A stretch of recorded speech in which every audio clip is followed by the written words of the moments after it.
अस्सलाम वालेकुम। कैसे हैं आप लोग? उम्मीद है खैरियत से होंगे। अच्छा जी, आज की वीडियो कोई व्लॉग नहीं है। मुझे थोड़ी सी इन्फॉर्मेशन शेयर करनी थी। कुछ लोग मुझसे क्वेश्चंस वगैरह पूछ रहे थे बहुत ज़्यादा, तो मैंने सोचा एक छोटी सी वीडियोज़ आप लोगों के लिए एक इन्फॉर्मेटिव वीडियो डाल दूँ जिसमें आप लोगों को थोड़ी सी इन्फॉर्मेशन आ जाए फ़िनलैंड के बारे में। मुझसे लोग पूछ रहे थे कैसे आए हैं, क्या क्या प्रोसीजर है। तो फ़िनलैंड आने के 2 तरीके तो वैसे मुझे पता है, जो जहाँ तक मेरी नॉलेज है उसमें ये है कि या तो आप जो है वो एडमिशन लेके किसी यूनिवर्सिटी के थ्रू आप अपेयर हो जाएँ और वो यहाँ पे आपको एडमिशन लेटर दे देते हैं, तो उसके बिहाफ़ के ऊपर आप अपना आप केस पुट अप कर सकते हैं। या फिर कोई कंपनी आपको एम्प्लॉय एज अ हायर कर ले, लाइक एम्प्लॉयमेंट का कॉन्ट्रैक्ट दे दे, तो उस कॉन्ट्रैक्ट के बिहाफ़ के ऊपर भी आप फ़िनलैंड की एम्बेसी में अप्लाई कर सकते हैं, अपना केस पुट अप कर सकते हैं और देन इस प्रोसेस को आगे लेके चल सकते हैं। इसके अलावा और भी तरह के वीज़े होंगे, बट ये मैं इसलिए ज़्यादा बता रहा हूँ कि ये कॉमन सी जो चीज़ है, जो नॉर्मली हमारे टीनेजर्स हो गए, जैसे जो अभी इंटरमीडिएट करके हमारे यहाँ पाकिस्तान से उन्होंने अब निकले हैं और अपने फ्यूचर के बारे में सोच रहे हैं, या जिन्होंने बैचलर्स वगैरह कर लिया वो। तो अभी फ़िनलैंड ने एडमिशन्स आने वाले हैं दिसंबर और जनवरी में 2024 के एडमिशन्स आप लोगों के लिए ओपन हो जाएंगे। तो अभी तकरीबन 2-3 महीने हैं। अपने डॉक्यूमेंट्स वगैरह जमा आप लोग कर लें। डॉक्यूमेंट्स में आपके, जैसे अगर आप मास्टर्स के लिए अप्लाई कर रहे हैं तो ऑब्वियसली बैचलर्स की डिग्री, बैचलर्स की मार्कशीट आपकी। उसके अलावा आप लोगों के 2-3 तरह के जो डॉक्यूमेंट्स होते हैं वो होते हैं, जैसे यूनिवर्सिटी से अगर आपने मास्टर्स के लिए अप्लाई कर रहे हैं तो रिकमेंडेशन लेटर्स मिलते हैं, जो मैंने भी लिए थे। मेरा भी वैसे एडमिशन हो गया था फिनलैंड की यूनिवर्सिटी के अंदर। हम दोनों मियाँ बीवी ने अप्लाई किया था, दोनों का ही एडमिशन हो गया था। बट ऑब्वियसली मैंने उसको आगे जो है वो लेके नहीं चला, क्योंकि आसिया का एडमिशन हो गया था। तो फिर मैंने अपना जो है एडमिशन कैंसिल कर दिया, ख़त्म कर दिया, या मैंने उसको रिस्पॉन्ड नहीं किया। और आसिया के एडमिशन के साथ ही हम आगे उसको प्रोसेस किया और मैं उसके साथ स्पाउस वीज़ा पे आ गया। तो ये बहुत अच्छी चीज़ है। अगर आप किसी भी एक दो लोग जैसे अप्लाई कर रहे हैं या कपल अप्लाई कर रहे हैं, तो उसमें से अगर हस्बैंड का, वैसे कोशिश कीजिए कि वाइफ का हो जाए, क्योंकि यहाँ पे जॉब्स के हिसाब से हस्बैंड जिस तरह से मेहनत कर सकता है वो शायद वाइफ ना कर सके। आपको ये नॉर्मली है, एक मर्द ज़्यादा तकलीफ़ें वगैरह सही से झेल लेता है, मतलब काम के हवाले से, ट्रैवलिंग वगैरह ये वो। तो ये आप कर सकते हैं। तो उसमें डॉक्यूमेंट्स में आप जो है वो अपने बैचलर्स के सर्टिफिकेट, अगर जैसे मास्टर्स के लिए अप्लाई कर रहे हैं तो बैचलर्स के आपकी डिग्री हो गई, मार्कशीट हो गई, अपनी दो किसी भी टीचर्स जो प्रीवियस आपके टीचर्स रहे हैं उनसे रिकमेंडेशंस लेटर ले लीजिए। आइल्स की तैयारी ज़रूर कर लीजिए। आइल्स की तैयारी करने से आप लोगों के लिए बहुत आसानी हो जाती है, क्योंकि यहाँ पे मे बी पॉसिबल है स्कॉलरशिप्स भी बहुत मिलती हैं, तो यूनिवर्सिटीज़ आपको स्कॉलरशिप्स भी जो है वो ऑफ़र करती हैं। ये एक इस तरह से कर सकते हैं। जो एफएससी करके, जो इंटरमीडिएट करके पास आउट हुए हैं, उनको अगर इस तरह की है तो अभी थोड़ा सा कम टाइम है, बट ये कि नॉट इम्पॉसिबल, आप लोग इसको कर सकते हैं। 2-3 महीने हैं, अपने आइल्स की तैयारी करके उसका टेस्ट वगैरह दे दीजिए। आइल्स को कैसे, हमारे यहाँ बहुत सारे लोगों ने हवा बहुत बनाया हुआ होता है, इतना ज़्यादा वो होता नहीं है।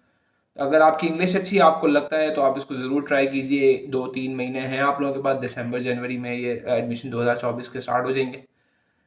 तो आइल्स कीजिए। आइल्स के बाद अपना जो भी आपका इंशाल्लाह अच्छा रिजल्ट आएगा, वो आपका एक प्लस पॉइंट हो जाएगा। साथ में आपकी जो डिग्रीज़ हो गई वो वेरीफाइड करा लें एचईसी से, और अपना हायर एजुकेशन कमीशन से आपकी, और आईबीसीसी से, इंटरमीडिएट बोर्ड ऑफ जो होता है हमारा, वो उससे आप इसको वेरीफाई करा लीजिए, अटैच करा लीजिए।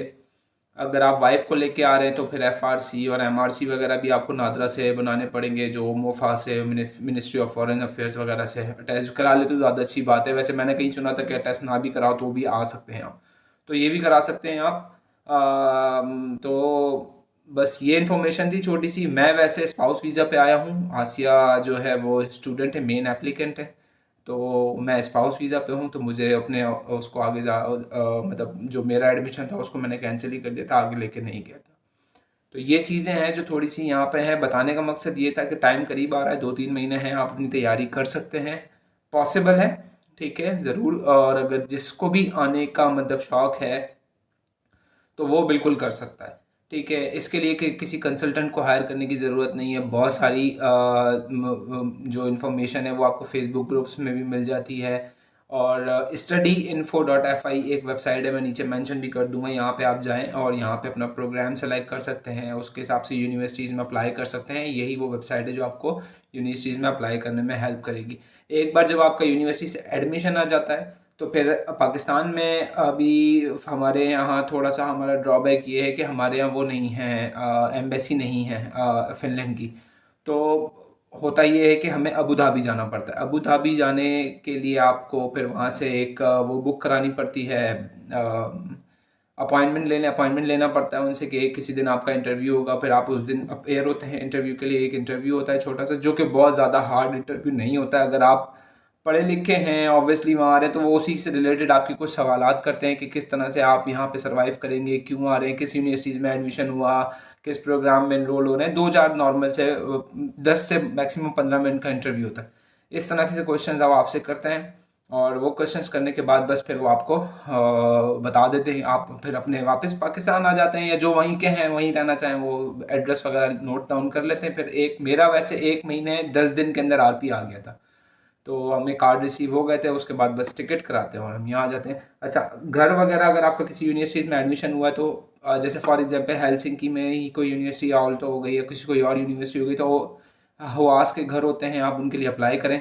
ये घर रीज़नेबल प्राइजेज में मिलते हैं, बहुत ज़्यादा अच्छे प्राइस में होते हैं इनके, एज़ कम्पेयर टू नॉर्मल जो अगर आप किसी और से लेते हैं। तो हवास के घरों की ये होती है कि ये यूनिवर्सिटी के अपार्टमेंट्स होते हैं, तो ये बहुत एक अच्छा आपके लिए प्लस पॉइंट हो जाता है कि अगर आपको हवास के घर मिल जाते हैं यहाँ पे। तो और इस तरह से बस फिर आप फिनलैंड में पहुँच जाएंगे इंशाल्लाह। तो बाकी किसी भी तरह की हेल्प की ज़रूरत हो तो मेरा चैनल है, कमेंट्स में आप मुझसे कुछ क्वेश्चन वगैरह, मैं भी इतना कोई एक्सपर्ट नहीं हूँ, बट ये वो चीज़ें हैं जो मैंने की हैं। क्योंकि मैंने किसी कंसल्टेंट को हायर नहीं किया था, ये मैं नॉर्मली ख़ुद ही अपने आप को लेके आया हूँ। मतलब वाइफ और मैं खुद ही आए हैं, हमने जो भी किया खुद ही सारी चीज़ों को मैनेज किया था। तो अगर कोई क्वेश्चंस हों, किसी भी तरह की हेल्प की ज़रूरत हो, नीचे कमेंट में ज़रूर मुझे बताइएगा। मैं अपनी किसी भी वीडियोस में नेक्स्ट, भले वो व्लॉग ही क्यों ना हो, मैं उसमें उस क्वेश्चन का जवाब दे देता हूँ। तो मेरी वीडियोस को देखा कीजिए। लास्ट टाइम भी, अभी जैसे आज या कल मैंने जो व्लॉग डाला है उसके अंदर मैंने कुछ क्वेश्चंस के जवाब दिए थे, बट अभी भी मैं बता देता हूँ। अगर किसी को किसी भी तरह की ज़रूरत हो तो मुझसे नीचे कमेंट में पूछ लें, मैं उसके अंदर उसकी हेल्प कर दूँगा। बाकी इंशाल्लाह व्लॉग्स भी बनते रहेंगे और इन्फॉर्मेटिव वीडियोस भी आती रहेंगी इसके हवाले से कि फ़िनलैंड में किस तरह के इश्यूज़ हैं या आप किस तरह से फ़िनलैंड आ सकते हैं, तो वो कंटिन्यू रहेगा इंशाल्लाह। बाकी व्लॉगिंग तो आपको पता ही है, तो चलती रहेगी। तो दुआ कीजिएगा इंशाल्लाह हमारे लिए, बहुत सबके लिए इंशाल्लाह कि अच्छा हो आगे फ्यूचर के अंदर। अपना ख्याल रखिएगा, लाइक और कमेंट ज़रूर कीजिएगा, चैनल को सब्सक्राइब कीजिएगा और शेयर भी कर दीजिएगा। अल्लाह हाफ़िज़।